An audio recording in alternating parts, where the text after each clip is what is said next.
Selamat selamat sore menjelang malam Kak Hafiz. Terima kasih banyak ya Kak sudah bersedia meluangkan waktu untuk wawancara kali ini. Sebelumnya perkenalkan Kak, kami dari mahasiswa UPN Veteran Jakarta, dari jurusan Ilmu Politik angkatan 24. Nama saya Ayu Puspitasari, biasa dipanggil Ayu. Dan di sini ada teman-teman saya, mungkin bisa memperkenalkan diri secara singkat.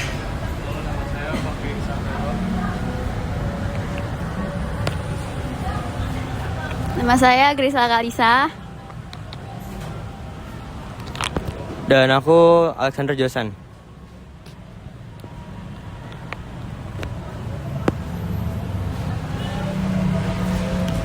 Oke Kak, jadi sebenarnya alasan kami memilih organisasi dari SafeNet sendiri itu karena yang kami tahu kan SafeNet ini adalah sebuah organisasi masyarakat sipil yang memperjuangkan hak-hak digital di Asia Tenggara ya Kak. Nah, jadi menurut kami tuh ini sangat banget terkait gitu dengan topik tugas kami, yaitu kewargaan digital. Sehingga dengan ini kami menghubungi kakak untuk kayak membantu kami dalam memenuhi tugas kelompok mata kuliah politik kewargaan dengan judul kewargaan digital dan juga pola partisipatif, studi kasus gerakan tagar tolak Omnibus Law terhadap penolakan UU Cipta Kerja tahun 2020. Nah, jadi nanti semua jawaban ini tuh akan digunakan untuk kepentingan akademik kami Kak. Jadi mungkin langsung aja ya Kak Hafiz bisa memperkenalkan diri kakak dan juga posisi kakak di SafeNet. Perkenalkan aku Hafiz. Aku sekarang di SafeNet sebagai Kepala Divisi Kebebasan Berekspresi. Jadi kerja-kerjaku banyak di pendampingan korban kriminalisasi sebenarnya. Kriminalisasi dengan menggunakan undang-undang ITE. Jadi orang yang berekspresi di media sosial, misalnya dia ditangkap polisi karena undang-undang ITE. Nah, itu kami yang melakukan pendampingan non-litigasi. Tentu dengan kriteria-kriteria tertentu gitu ya. Kemudian juga advokasi kebijakan yang berkaitan dengan kebebasan berekspresi, baik kepada pemerintah maupun kepada perusahaan media sosial. Itu juga yang selama ini dikerjakan gitu. Jadi mungkin itu kira-kira. Oke Kak. Oke, mungkin langsung aja ya Kak, kita mulai wawancara kali ini, dan kami di sini punya 3 atau 4 pertanyaan Kak. Untuk pertanyaan pertama, mungkin langsung aku sebutkan aja ya Kak. Jadi menurut kakak sebenarnya tuh bagaimana sih peran politik digital dalam membentuk opini publik, terutama terhadap Undang-Undang Cipta Kerja atau tagar Omnibus Law pada tahun 2020? Ini bisa dijawab Kak? Iya, jadi kalau sebenarnya kan kalau kita ngelihat ruang digital itu kan merupakan perluasan ya, maksudnya dari ruang fisik yang ada sekarang gitu kan. Jadi sebenarnya apa yang bisa kita lakukan mungkin selama ini sebelum adanya media sosial, sebelum ada ruang digital, itu mungkin kita lakukannya secara fisik kan. Dan ketika kita melakukan secara fisik kan tentu ada keterbatasan. Keterbatasan apa? Misalnya kawan-kawan yang di luar Jakarta gitu misalnya, mungkin dapat informasinya lebih lama dibanding yang di Jakarta karena proses pembuatan kebijakannya kan di Jakarta. Kemudian juga itu berpengaruh ke gimana kawan-kawan merespon gitu kan. Jadi otomatis untuk dia bisa merespon juga lebih lambat dibanding di Jakarta. Kemudian ketika aksi juga, dulu mungkin kawan-kawan yang lebih punya akses gitu untuk didengar suaranya sama anggota DPR, sama anggota parlemen, mungkin kan kawan-kawan yang di Jakarta gitu atau Jabodetabek lah yang bisa ngeakses gedung parlemen atau istana negara dengan lebih mudah dibandingkan dengan kawan-kawan yang ada di luar Jabodetabek. Tapi itu kan semua kemudian dinding-dinding itu, bacaan-bacaan itu kan diruntuhkan sama yang namanya ruang digital, khususnya media sosial gitu kan. Jadi siapapun bisa beropini, siapapun bisa berekspresi, siapapun bisa menyampaikan keresahannya kan gitu. Nah, itu yang sebenarnya kami lihat terjadi di 2020. Tapi kita nggak bisa ngeliat 2020 itu sebagai satu insiden atau satu fenomena tunggal gitu ya. Jadi itu kan sebenarnya didahului sama banyak gelombang-gelombang protes lain. Kalau misalnya kita lihat di luar negeri misalnya, Arab Spring yang meruntuhkan banyak rezim monarki dan juga rezim otoritarian di Timur Tengah, itu kan juga salah satu metode pengorganisiran yang dilakukan adalah dengan menggunakan media sosial, Facebook tepatnya pada saat itu gitu kan. Akhirnya bisa berbagai rezim monarki dan rezim otoriter di Timur Tengah rubuh. Nah, begitupun juga dengan banyak gerakan sosial lain. Termasuk kalau di Indonesia yang paling masif mungkin pertama kali itu 2019 ketika ada reformasi di korupsi gitu kan. Yang kemudian gerakan ini terus dirawat, gerakan yang berawal dari hashtag, dari ruang digital, itu kemudian pada saat itu di 2019 berhasil mobilisasi massa untuk isunya pada saat itu kan yang terutama tolak KUHP sama undang-undang KPK.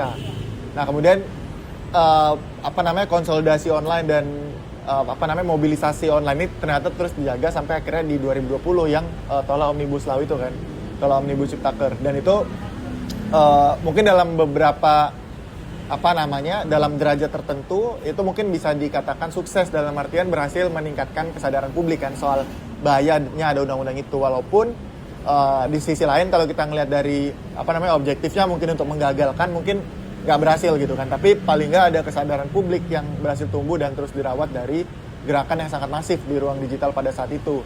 Dan akhirnya kan kalau kita ngelihat fenomena selanjutnya kan ada gugatan ke MK ya, judicial review ke MK, kemudian dinyatakan konstitusional yang Cipta Kerja kan. Jadi itu ya mungkin jadi pelan politik digital kalau ditanya gimana, sebenarnya sangat besar kalau menurutku ya dalam hal tadi meningkatkan kesadaran publik, khususnya yang di luar Jakarta, apalagi itu Indonesia terhadap buruh, terhadap pekerja kan, yang mana mayoritas juga banyak yang bukan mayoritas, cuman banyak juga yang berada di luar Jabodetabek gitu kan, karena buruh nggak cuma di Jabodetabek.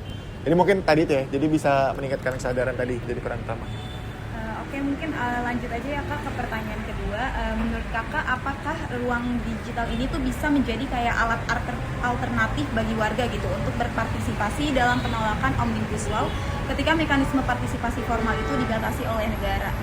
Ya, bisa. Tadi aku ngulangi yang jawaban pertama tadi satu. Terus yang kemudian yang kedua, jadi sebenarnya ini masuk ke strategi kampanye ya. Jadi kalau misalnya kawan-kawan belajar kampanye itu ada satu teknik namanya naming and shaming.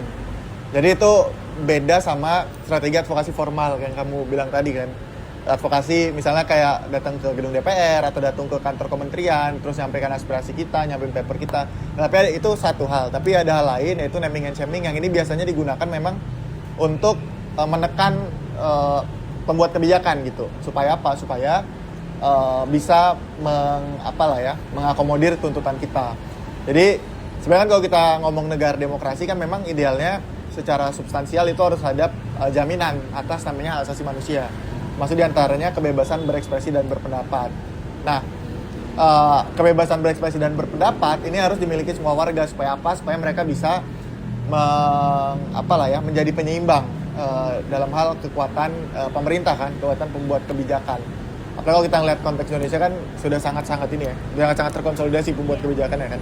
Nah, jadi ruang digital itu bisa jadi salah satu sarana untuk melakukan tadi kampanye-kampanye yang tujuannya untuk meningkatkan tekanan publik terhadap pembuat kebijakan. Apalagi dengan ada media sosial kita bisa langsung nge-reach out katakanlah akun anggota dewannya atau bisa langsung nge-tag akun anggota dewannya gitu kan.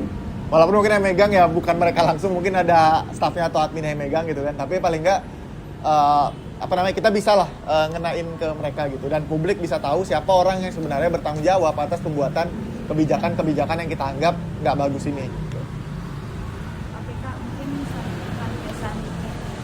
Selanjutnya saya ingin bertanya, menurut Kak Alfi sendiri, bagaimana sih penggunaan media digital itu dalam memperkuat atau malah memperhambat praktik kewargaan digital? Di sini kasus yang ingin saya tanyakan dalam gerakan penolakan Omnibus Law tahun 2020. Iya, dalam penguatan tadi jelas ya, maksudnya ada banyak sekali kampanye-kampanye orang-orang yang mungkin selama ini nggak ngomongin soal politik, nggak ngomongin soal perburuhan, nggak ngomong soal demokrasi, itu jadi ngomongin soal demokrasi. Artinya kesadaran publik terkait dengan dengan isu-isu kebijakan-kebijakan yang ada itu kan meningkat ya. Kalau misalnya kita lihat dari media sosial gitu kan. Nah kemudian juga yang perlu kita perhatikan tadi ada konsolidasi sebenarnya yang terjadi. Jadi jaringan misalnya kawan-kawan yang menolak Omnibus Law di Medan misalnya, ini bisa terhubung dengan kawan-kawan yang di Pekanbaru. Yang di Pekanbaru bisa berhubungan dengan kawan-kawan yang di Samarinda misalnya. Yang di Samarinda bisa berhubungan dengan kawan-kawan yang di Makassar. Yang Makassar bisa berhubungan dengan kawan-kawan di Papua. Yang di Papua bisa berhubungan dengan yang di Jawa dan seterusnya. Jadi ada koneksi dan ada konsolidasi tadi yang terjadi di namanya ruang digital. Karena kan kayak agak susah ya, nggak mungkin kita ngebayangin konsolidasi bisa terjadi di ruang fisik gitu kan. Apalagi kalau kita ngeliat Indonesia kan konteksnya negara kepulauan, ada 17.000 pulau lebih, dan biaya pesawat juga mahal. Apalagi kalau kita ngomongin ya kita juga nggak sanggup lah ya, maksudnya beli tiket ke Papua kan sampai berapa juta gitu kan, sampai hampir 10 juta mungkin. Tapi dengan ada ruang digital tadi, dia bisa ngebantu memperkuat tadi itu. Nah cuman di sisi lain mungkin yang kedua tadi apa? Ada Hambatan ya. Nah mungkin hambatannya itu, nah jadi selain tadi mungkin kalau kita ngeliat dari kacamata yang positif, ini bisa menjadi enabler gitu bagi orang-orang untuk berpartisipasi dalam kehidupan publik. Tapi di sisi lain sebenarnya ruang digital itu juga membuka ancaman.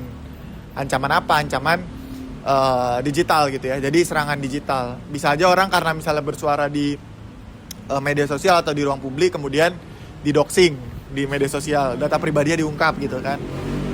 Bisa juga diserang sama buzzer misalnya, atau akunnya diretas bisa jadi juga. Dan ini menimbulkan apa ya, dengan ada teknologi digital di sisi lain juga menimbulkan kekhawatiran baru gitu atas represi-represi, atas serangan-serangan yang bisa dilakukan negara terhadap masyarakat sipil. Jadi di satu sisi memang ada potensi untuk penguatan, tapi di sisi lain ada potensi juga untuk menghambat orang-orang jadi takut gitu untuk bersuara. Baik Kak, mungkin ini juga pertanyaan terakhir sih Kak Hafiz. Sebagai closing statement juga, menurut Kak Hafiz sendiri sih langkah apa sih yang harus dilakukan agar praktik kewargaan digital ke depannya bisa semakin kuat, terlindungi, dan mampu menjadi ruang partisipasi yang benar-benar efektif bagi masyarakat dalam menghadapi kebijakan publik yang dianggap merugikan? Iya, nah jadi mungkin yang bisa kita dorong bareng-bareng itu tata kelola digitalnya ya kawan-kawan. Jadi kalau kita ngomongin ruang digital kan, dia itu kita nggak bisa ngebayangin pengaturan ruang digital itu sama kayak pengaturan ruang fisik. Walaupun tadi mungkin dia perluasan ya, tapi dia nggak bisa disamakan. Kenapa? Karena memang ada hal-hal di digital, bahkan ruang digital itu sendiri kan borderless kan. Maksudnya dia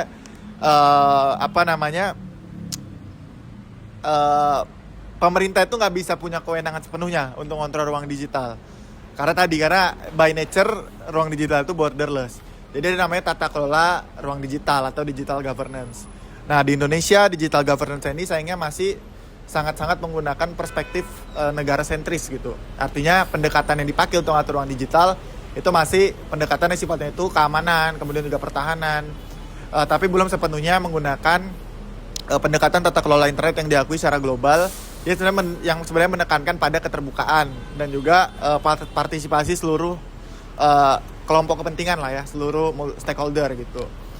Nah, sayangnya di Indonesia itu belum diatur. Nah, itu kenapa kemudian produk yang dihasilkan dalam legislasi kita itu ya produknya kayak undang-undang ITE yang banyak mengkriminalisasi gitu ya. Kemudian juga kalau kita ngelihat undang-undang TNI terakhir yang ada pasal OMSP Siber, kemudian juga di RUU Polri kalau kita ngelihat polisi punya kewenangan untuk nge-shutdown, ngemutus akses internet. Nah itu karena memang pendekatan yang dipakai dalam tata kelola digital kita belum menggunakan pendekatan HAM. Nah jadi yang bisa dorong karena ada banyak lagi sebenarnya peraturan-peraturan yang sekarang lagi dibahas sama pemerintah. Ada RUU penyiaran, ada RUU KKS, ada RUU turunan RUU PDP, ada juga turunan dari PP Tunas, dan ada banyak sekali peraturan-peraturan terkait ruang digital yang lagi dibikin pemerintah. Jadi mungkin yang bisa kita lakukan adalah mengawal gitu ya, gimana supaya peraturan-peraturan yang nanti dihasilkan sama pemerintah maupun sama DPR itu tidak kemudian menciderai atau bertentangan dengan hak asasi manusia. Karena pada akhirnya kalau bertentangan dengan hak asasi manusia yang terjadi kayak tadi tuh justru menimbulkan ketakutan gitu kan. Justru kita bisa jadi nanti khawatir diawasi 24/7 sama negara gitu dengan adanya penyadapan atau surveillance misalnya. Atau bisa jadi kita juga takut nanti bersuara di media sosial karena bisa dikriminalisasi dengan berbagai macam pasal yang ada di Undang-Undang ITE. Dan seterusnya gitu. Mungkin itu sih. Oke, makasih banyak Kak Hafiz. Mungkin dari kami pertanyaannya sudah cukup Kak, sampai situ aja. Jadi mungkin kita tutup aja wawancara kali ini ya Kak. Kurang lebihnya mohon maaf. Wassalamualaikum warahmatullahi wabarakatuh. Waalaikumsalam warahmatullahi wabarakatuh.